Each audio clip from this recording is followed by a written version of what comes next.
Hey everyone, welcome to Remap. My name is Jared, and today we'll be taking a look at a game I have been waiting to play for years.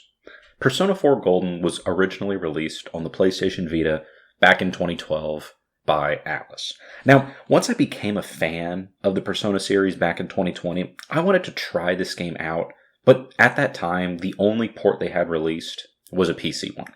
And my Ultrabook just could not even handle Minecraft, so I wasn't about to push my luck. So you can imagine my surprise when Atlus randomly announced last year that modern ports would be dropping early 2023, and that it would be on Game Pass. For those unaware, the Persona games are a bit of a unique genre.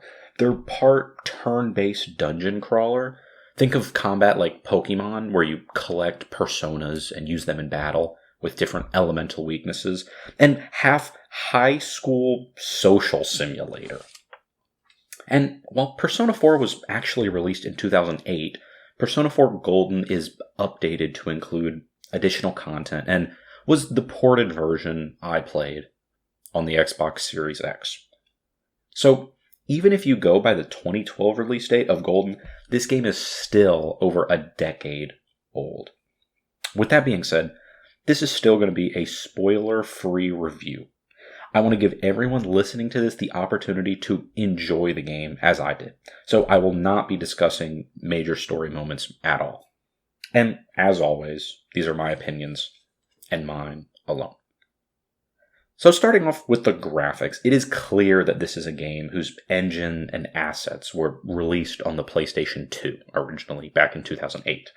Character models are all the rough 3D blocky designs that were popular at the time, and the textures on the environments are also very muted and basic. They get the point across, but this game originally displayed at 480p, okay? This is not a HD, not even 720p. It's rough and grainy at times. It's about as dated as you expect from a game in the PS2 era, so I don't want to rag on it that much. And fortunately, the character art that pops up on the screen during dialogue, think of like you're reading a comic book or a manga. When characters are speaking, a big splash art of their face shows up on the screen. These arts are crisp, vibrant, and can convey emotions. So you aren't stuck looking at the Nintendo Me-like 3D faces that have no emotion. The artwork gives you a much better picture of what the characters actually look like. But back to the environments, I was fairly disappointed by the visual design of the dungeons. While they each had unique assets in terms of like the walls, the floors, and doors, they all really just blended together. And this was mainly due to the game design limitations of the dungeons. Each floor to explore for the combat is procedurally generated. So even when they changed the background, it really felt like you were doing the same thing with a slightly different coat of paint. And this brings to the weakest aspect of Golden, the gameplay. Now, I've never been a fan of turn-based combat in general. But the dungeons in Persona 4 Golden felt like an absolute chore to play. A combination of the repetitive, procedurally generated environments, combat that lacked a lot of variety, and some annoying balancing made me actively avoid combat as much as possible.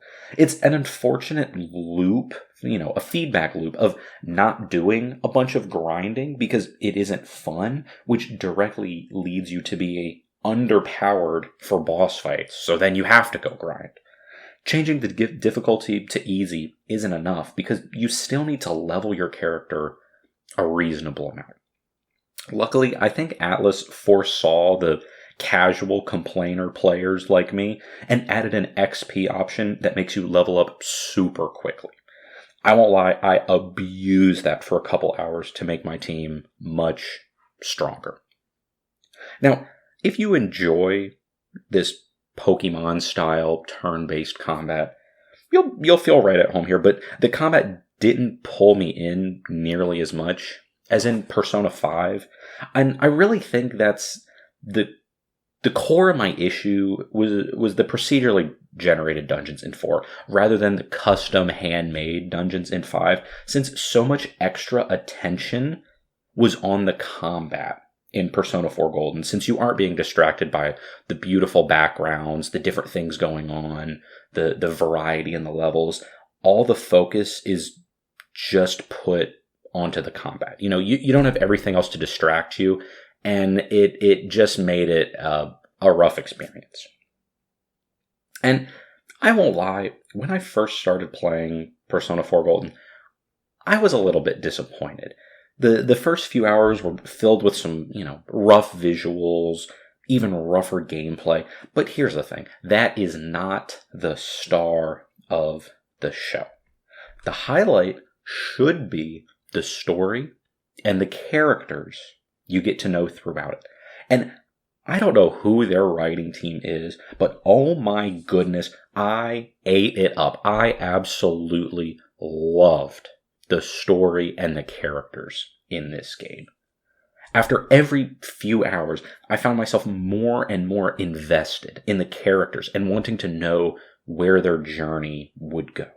The core mechanics of Persona 4 Golden and Persona games in general are your social links or friendships with all the other characters.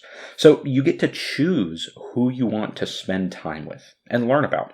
But unlike almost any other RPG, you are limited by time.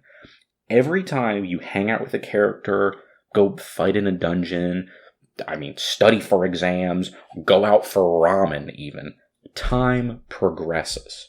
And since you only have a limited number of days, it makes your playthrough feel like a personal journey where you decide the friendships you build, the people you want to hang out with, and really how you play and enjoy the game.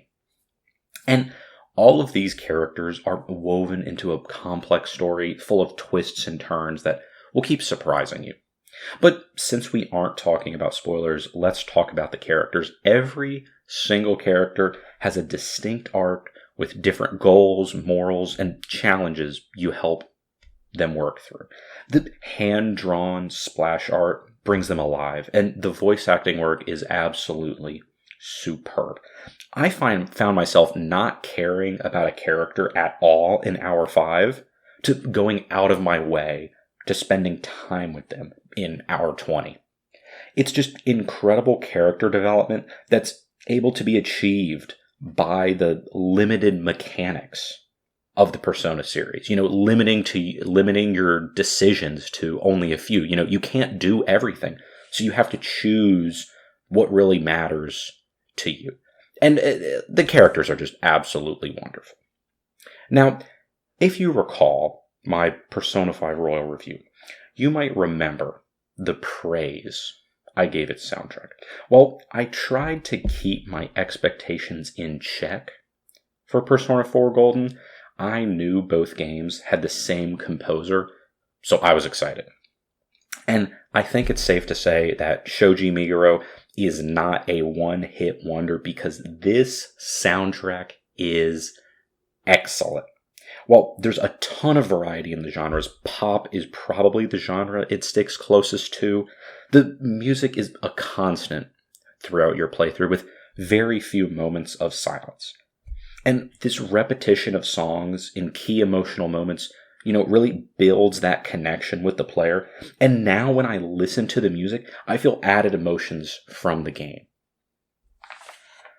And unlike many gaming soundtracks, there are plenty of songs with lyrics. It's so difficult to pull off lyrics in a game because you don't want to be a distraction, but come on.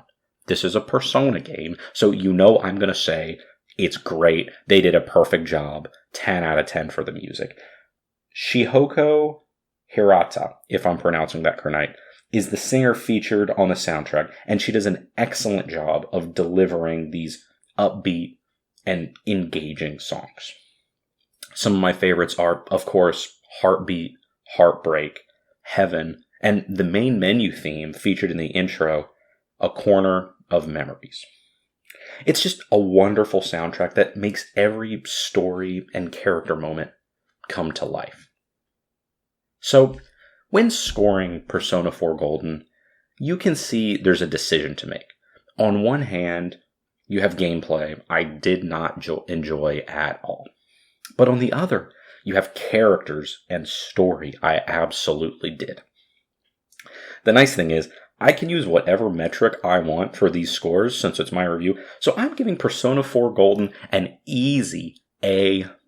I am throwing all of the bad out the window and solely looking at the good.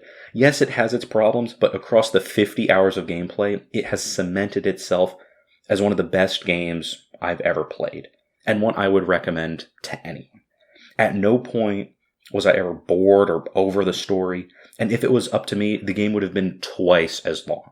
It's truly a wonderful experience to get to know the characters.